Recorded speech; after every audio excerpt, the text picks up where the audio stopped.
السلام علیکم، بسم اللہ الرحمن الرحیم۔ دوستوں، ہر نفس کو اس دنیا میں موت آنی ہے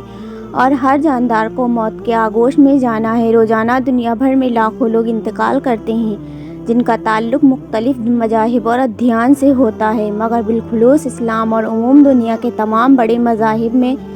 مردوں کو قبروں میں دفن کیا جاتا ہے۔ اسلام کے عقیدے اور نظریے کے مطابق قبر میں مردے سے فرشتے سوال کرتے ہیں۔ آج ہمارے ویڈیو کا موضوع ہے کہ وہ کون سے لوگ ہیں جن سے قبر میں سوال ہی نہیں ہوگا، اور انسان کی موت کے بعد اس کی قبر میں پیش آنے والے کون سے واقعات ہیں۔ اس کے متعلق ہم آپ کو آج کی ویڈیو میں معلومات فراہم کریں گے۔ دوستو، جب مردوں کو قبر میں رکھ دیا جاتا ہے تو احادیث اور روایت کے مطابق وہ قبر کے باہر چلنے والوں کے قدموں کی آہٹ اللہ رب العزت کے حکم سے سنتا ہے، اور جب مردے کو قبر میں دفن کر دیا جاتا ہے تو اس کے پاس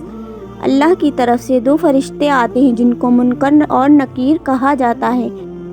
مردے کو قبر میں بیٹھا کر فرشتے تین سوالات کرتے ہیں کہ تیرا رب کون ہے، تیرا دین کون سا ہے اور تیرا نبی کون ہے۔ جو بندہ ان کے صحیح جواب دیتا ہے تو ان کو جنت کی طرف سے ایک کھڑکی کھول دی جاتی ہے، اور اگر کوئی بندہ اس کے غلط جوابات دیتا ہے،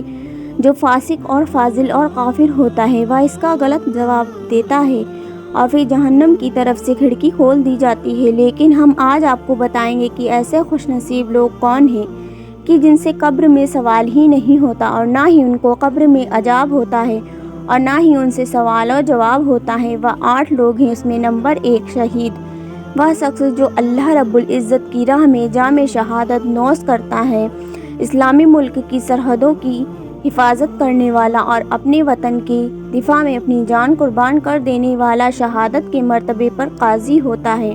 نمبر 2، صدیق، یعنی ہمیشہ سچ بولنے والا۔ ہمیشہ سچ بولنے والے شخص سے بھی قبر میں کوئی سوال جواب نہیں ہوں گے۔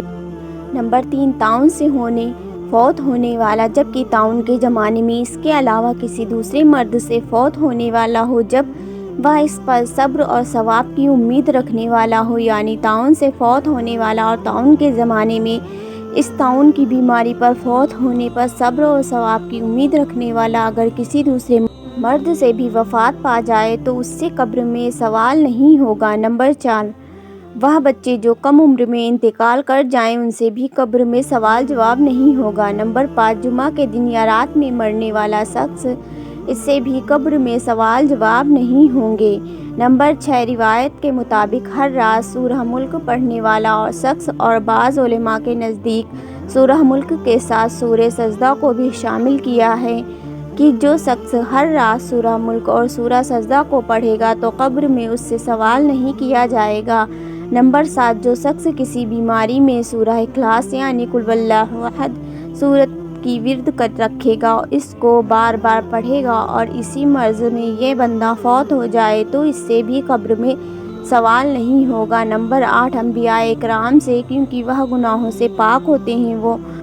معصوم عن الخطا سے پاک ہوتے ہیں، اسی لیے انبیاء کرام سے بھی قبروں میں سوال نہیں ہوگا۔ محترم ناظرین، وہ حضرات جن سے سوال نہیں ہوگا اور وہ لوگ جن سے سوال ہوتا ہے لیکن وہ بالکل درست جواب دیتے ہیں، ان کا حکم ایک ہی ہوگا، یعنی فرشتے اس کے لیے جنت کے دروازوں میں سے ایک دروازہ کھول دیں گے